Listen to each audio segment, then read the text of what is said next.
Mesdames et messieurs et mesdemoiselles, bonjour, bonsoir. La salutation dépend de vos positions précises.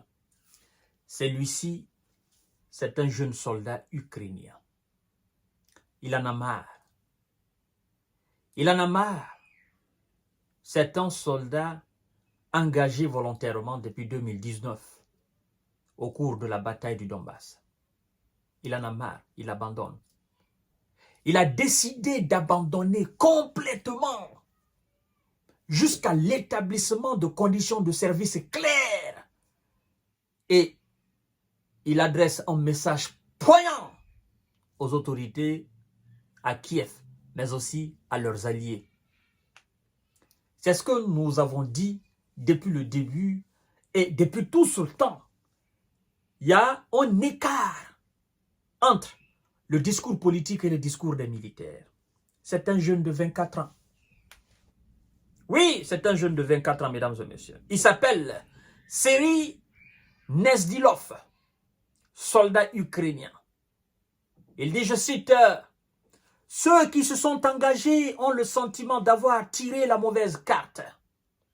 Engagé volontaire en 2019 dans la guerre du Donbass, le militaire de 24 ans a décidé de déserter afin de protester contre l'absence de perspective de démobilisation et pour dénoncer les inégalités sociales qui permettent à certains de ne pas être appelés sous les drapeaux. » Ah, waouh, waouh, waouh, waouh, waouh, waouh, waouh, ça chauffe.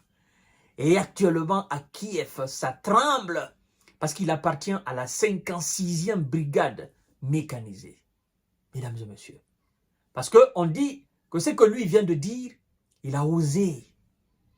Il est salué par bon nombre de militaires et d'officiers. Il est aussi critiqué par le cercle très restreint de M. Zelensky qui bouffe dans la main de M. Zelensky et qui bouffe dans la main des Occidentaux. Ce jeune homme, je crois qu'il fera mieux de sortir, de chercher à quitter définitivement le pays, sinon ils vont l'envoyer au repos éternel. Parce que de telles décisions radicales sont aujourd'hui qualifiées comme incitation effectivement à la désertion. Et ce qu'il dit est profond. Mesdames et messieurs, partagez la vidéo dans tous les groupes possibles. Alors, la porte de l'appartement s'ouvre samedi 28 septembre. C'est le visage angoissé et fatigué d'un soldat de 24 ans. Cela fait 7 jours que Serhiy Nezdilov a pris une décision radicale en annonçant publiquement sa décision d'abandonner sans y avoir été autorisé son unité de la 56e brigade d'infanterie mécanisée jusqu'à l'établissement de conditions de service claires ou jusqu'à son 25e anniversaire, l'âge légal pour être mobilisé. Une manière désespérée de protester pour attirer l'attention sur l'absence de perspective de démobilisation pour des soldats engagés depuis le début de l'invasion. Alors que l'armée peine toujours à recruter suffisamment d'hommes pour les remplacer. Il dit, je cite, le jeune homme est fatigué depuis 2019. Là maintenant, il a 24 ans. Il est rentré depuis 2019 dedans. Vous comprenez, il était encore à la fleur de l'âge. Il s'est battu jusqu'à présent. 2019 jusqu'en 2024, le mec, il est au front. Il n'a pas été remplacé. Il n'a pas été démobilisé. Il est fatigué. Il est angoissé. Il a faim. Il n'a pas vu les siens. Il n'a pas vu ses potes. Il ne dort pas. L'insomnie, la fatigue, la maltraitance, en fait, mesdames et messieurs. Et le gars se dit, ça y est, à quoi sert une longue vie quand elle est tentée de malheur que de bonheur?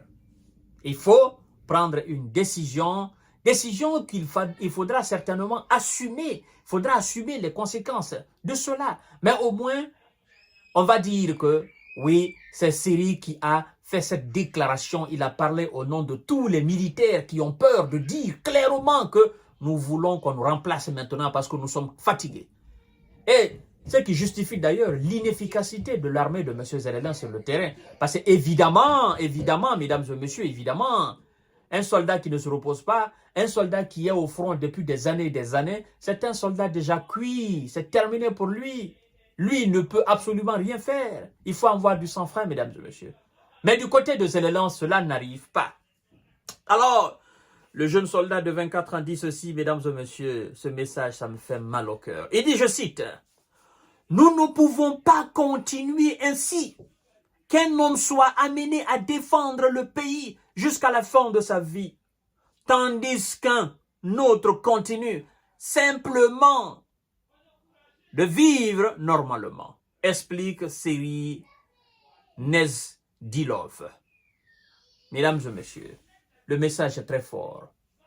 On ne peut pas continuer comme ça, nous ne pouvons pas. Qu'un seul homme se batte pour défendre le pays. Et que, contrairement à ce seul type, un autre continue de vivre normalement comme si de rien n'était. Eh bien, monsieur Seri, vous n'avez pas menti. Monsieur Zelelan est en train de vivre comme si de rien n'était.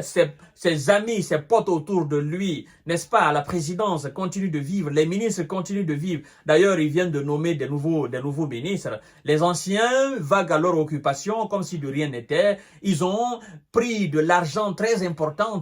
Ils ont été payés chaque mois à des dizaines de milliers d'euros pendant que vous êtes au front, vous ne recevez que des miettes. Et puis, on se dit, voilà, ce sont des patriotes. Vous êtes les patriotes. Le patriotisme, oui, mais nous savons que cette situation-là, ce n'est pas une question de patriotisme. C'est une question de satisfaction des alliés de M. Zelelan.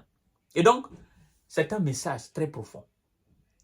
Monsieur Seri, ce soldat, il vient de parler au nom de tous les soldats de M. Zelelan, au nom de tous ceux qui sont au front, au nom de tous ceux qui marmonnent ce message pareil dans l'ombre, au nom de tous ceux qui sont fatigués, de tous ceux qui en ont marre, de tous ceux qui en ont marre et qui veulent arrêter, qui veulent quitter.